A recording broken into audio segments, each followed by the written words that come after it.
Hey everyone, my name is Samuel Lalote. I'm a certified Frema expert and a verified Frema partner. I created a code component in Frema that detects your device's OS and allows you to set separate links for each one. In this video, I'm going to demonstrate to you how it works, the various use cases, and where you can get it for absolutely free. Shall we? Okay, let's go. Okay, so I have the sample layout here that I'm going to be using to demonstrate this new button that I created. So let's paint a scenario.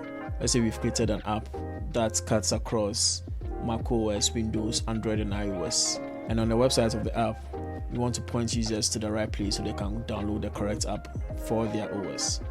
Right? One way to do it could be to add all the links here and say download for Windows, download for Mac, and maybe two more that says download for iOS, download for Android. Right, that's one way to do it, but there usually is a better way, which a lot of these websites do, which is one button for all the links, but then the link to that button changes based on your OS. So it detects your OS and then it switches to the right link for you to download. So with that scenario in mind, that's exactly why I created this button, because it's not natively available in Frema. So let me drag it onto the canvas. So this is essentially it, right? And with this, if you go into the properties panel, you realize there are various options to set links for the different OSs.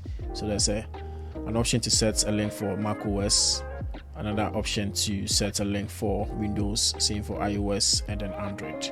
And then there are a lot more options to customize the button based on your needs, but we'll get to that later.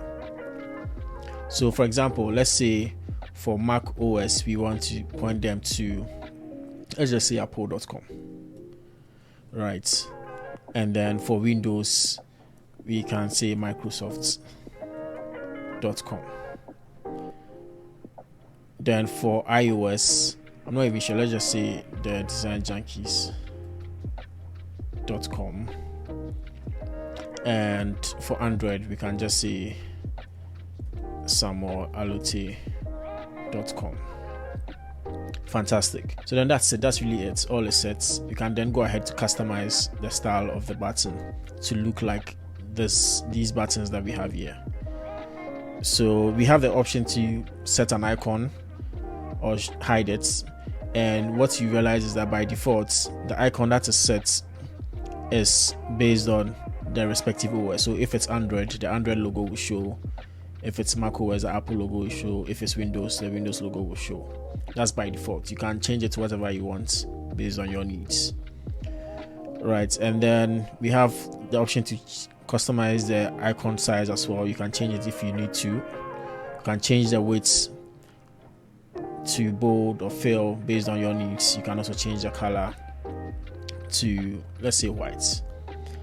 And some other options as well that we don't need to look at. You can also change the fonts on this. So let's say we want it to be Inter and 16. Let's actually confirm it's 18 here. So you can say same for here. We want it to be 18. And we want it to be medium. Great. And so yeah, that's it for this one. The colors as well. We can change the fill color to this green over here. And the text color can remain. You can also change it, but we are going to leave it as white.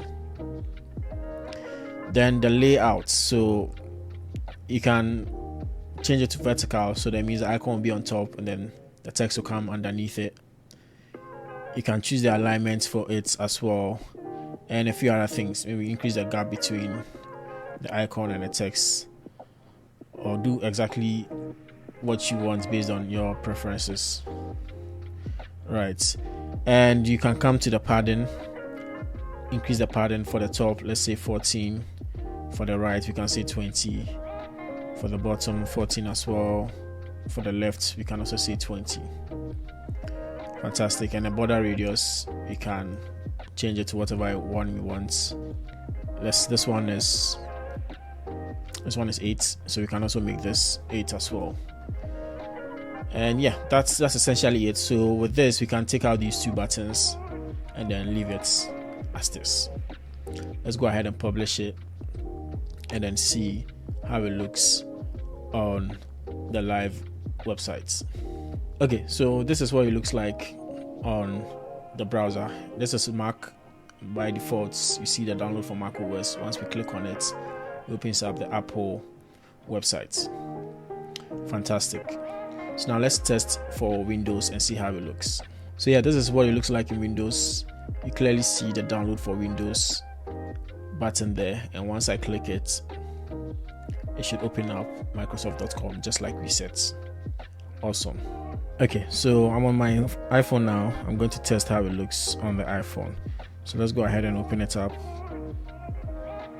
Fantastic. So you see it says download for iOS, and once we click it, it should open up the Design Junkies website, which is what we set. Amazing. And so yeah, that's pretty much it for this video. I'd love to see how you utilize this new code component in your project. If you want to grab it, go to samuelalute.com/freema, and it's absolutely free, so I urge you to use it anyhow you want and tag me in any new thing you create with it. My name is Samuel Alute. I'll catch you next time.